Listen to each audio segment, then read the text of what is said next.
Hello and welcome again to Hypnosis Today, where we explore how people are using hypnosis to achieve remarkable things.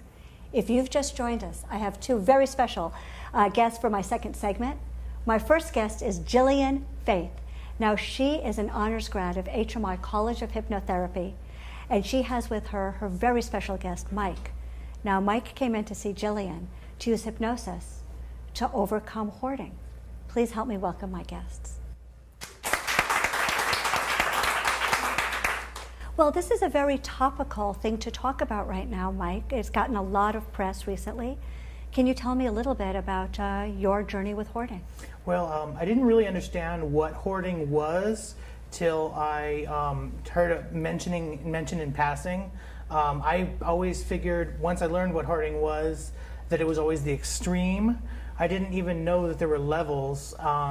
What I identified through the help of some careful research was that level 1, which just a weekend or a week of devoted work, I can completely organize it. And I didn't realize how much it had taken over my life. It was just a slow creep. I bet. What was the nature of it? Was it animals or things? Oddly enough, I hoard storage containers, and then I fill the containers with other junk, and then, I guess the attempt was to try and bring order to chaos, but it was actually building on itself in a way I wasn't expecting. When did you know you had a problem? I know I had a problem when I had someone who was a potential partner spend the night, and she left and later told me that my room scared her and she never wanted to come back. So. Well, that would be a little bit of a wake-up call, I would believe. What else did you try to be able to overcome the hoarding? I tried just going and making myself do it, and I found that it was too much anxiety. I ended up dating a recovered hoarder who helped talk me through the cleaning up of my bedroom and helping me navigate through all the weird little head spaces that I go through. And she was a big help. Even though we're still friends, it didn't work out. It was really helpful to me, immensely helpful. What made you think of hypnotherapy? I had considered just maybe hiring an organizer, but I realized that I resist change too much. People coming in and reordering my space is kind of an anxiety trigger for me.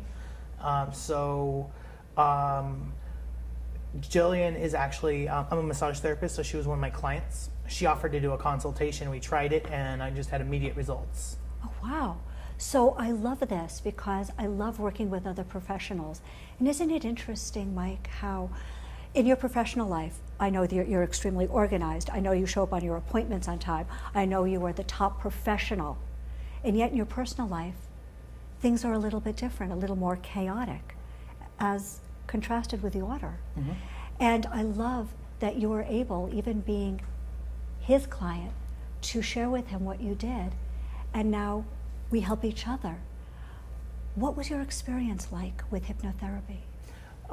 Immediately, Jillian and I have a high level of trust, considering that we have a client-therapist relationship already. So we built on that trust, and I was able to really go in deep the first time, and to the point where she almost thought I was, I guess there's sort of a professional term for, like, I guess patronizing the therapist and just going in, doing what I'm told because I want to be a good client. But it turns out, of course, it is genuine. I wasn't just faking my way through it. And that has a name. I'll tell you what it is. It's called Flight into Health.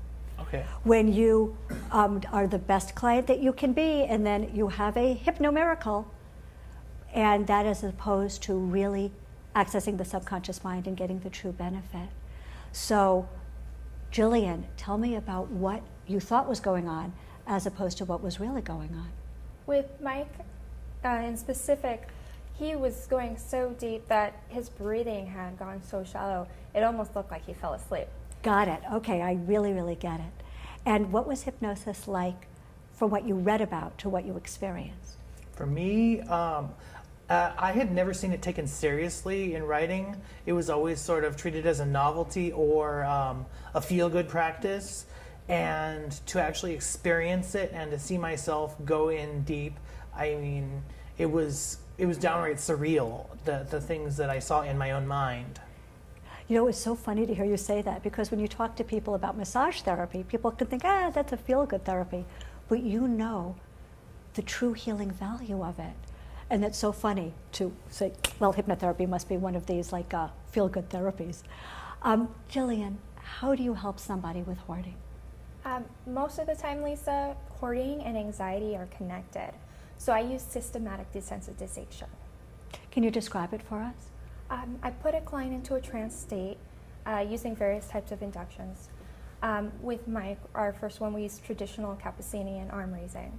After they're in a trance state, then I have them use the ideomotor response, lifting their index finger to indicate that they're in a relaxed state. I deepen them, I get them extremely relaxed, and then I take them on a journey through their mind, and I explain what they're going to do next in their day. In most cases, I have them start with cleaning up, organizing, releasing items, and describe ways that the items could help other people. So I have to ask you some questions about that. First of all, for those of you who are not that familiar with Cappuccinian hypnosis, you used mere words to create a feeling of lightness in the hand and arm. Did your hand start to lift and rise just from her suggestions? I felt like there was a helium balloons tied around my wrist, and my hand literally raised like it was becoming weightless. Was that scary? No, I knew what I was getting into, but if I hadn't, it probably would have shocked me. But it felt very powerful that your mind could actually change your body. Mm-hmm. So then we went on a journey through your day, visualizing in the safety of Jillian's office, beginning to release some other items and seeing them go out and do good for other people. Did you feel any anxiety during your visualization? What I found, actually, I wasn't feeling anxiety. What I was feeling was seeing myself free of that anxiety, and I actually had a vision of myself it was like in fast forward, going through a pile that I had in my room, and everything was like basically kind of gracefully flying onto shelves and being organized. What else do you use with hypnosis and hoarding? With hoarding, most clients are using that as a form of protection. So with hoarding, we usually have to go for cause. Did you find the cause? I did find the cause. Are you comfortable sharing it with us? Absolutely, absolutely. I was engaged at one point, and then my fiance left me for another man, and so what I ended up doing was I ended up shifting my bed. It was a queen size bed over to my side of the room, and then everything that was on her side of the room, it's like I bricked up the space and filled it up, and I realized that there was a need to occupy that space and make it to like reclaim it. So here we have some insight. Jillian, in your experience, is insight enough? No, Lisa, it isn't. Once we have the insight, we have to work on that, because if you just work with the systematic desensitization, you're basically helping the client clean the house, and it's going to come back. So when you go for cause, in this case, most cases, protection, you need to see what the client is seeking protection from and give them a sense of confidence, a sense of completeness already. If a client's feeling lonely and they're protecting themselves from loneliness or loss, then you have to work with the client through that. Mike, how are you filling up that space? It's actually emptying out. I woke up just the other day out of just a cold start. I went and quickly reorganized my room. I just had the notion. I still have things in bins, but I stacked the bins up in my closet, moved. There was actually layers of blankets and laundry, and then a layer of broken glass, which I swept up. And that spot on the floor has remained clear. That's amazing. So I have to ask, how do you visualize this impacting you professionally, personally, and romantically? Personally, I can get past this stage that I feel locked in, where anxiety is kind of keeping me on a short leash, and there's things I just literally cannot do because I am too anxious doing them. Professionally, I feel like I will be able to be able to get ready quicker because I don't have to hunt for clothing, clean clothes and everything. I don't have to navigate through a cramped space, and I can focus more on quicker preparation and being able to gather more useful things as opposed to junk. How about romantically? Romantically, I feel like I'm on my way to transforming my room back from a cave to a nest. It's really a cave right now. What would you recommend to anybody who is struggling with hoarding about hypnotherapy? I would say it will help you remove the mental blocks that you've created and help you release yourself from whatever kind of shame or anger or hate or any other negative emotions that's holding you back like shackles. You're going to unshackle yourself. And what can you say about working with Jillian as your hypnotherapist for hoarding? I feel very good about what she's done for me. I've seen a surge of immediate results, and then over the longer term, I've seen even more results. Jillian, give us one post-hypnotic suggestion to be able to clear the area and feel safe and protected in our own home without too much stuff. When you simplify your life, clean and organize, you can do so calmly, and that will fill you with confidence. I like it. Those are words for everybody. You know, we're almost out of time for today, but I know that everyone is going to want to talk to Jillian about any anxiety-producing issue, and you can reach Jillian Faith on hmigrads.com. Well, it appears we're out of time for today.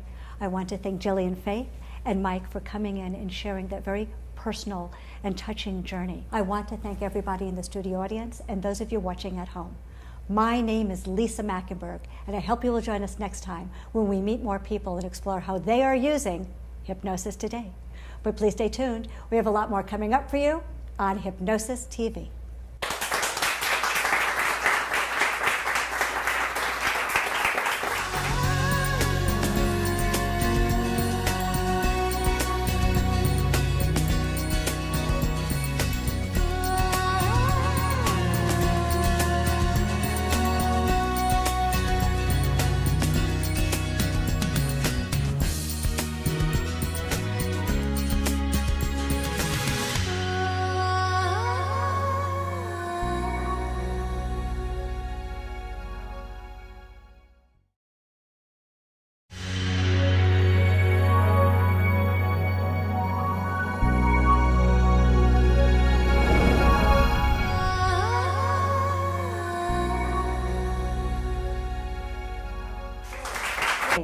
Now, she is an honors grad of HMI College of Hypnotherapy, and she has with her her very special guest, Mike. Now, Mike came in to see Jillian to use hypnosis to overcome hoarding. Please help me welcome my guests. Hello and welcome again to Hypnosis Today, where we explore how people are using hypnosis to achieve remarkable things. If you've just joined us, I have two very special guests for my second segment. My first guest is Jillian Faith. Well, this is a very topical thing to talk about right now, Mike. It's gotten a lot of press recently. Can you tell me a little bit about your journey with hoarding? Well, I didn't really understand what hoarding was till I heard it mentioned in passing. I always figured once I learned what hoarding was that it was always the extreme. I didn't even know that there were levels. What I identified through the help of some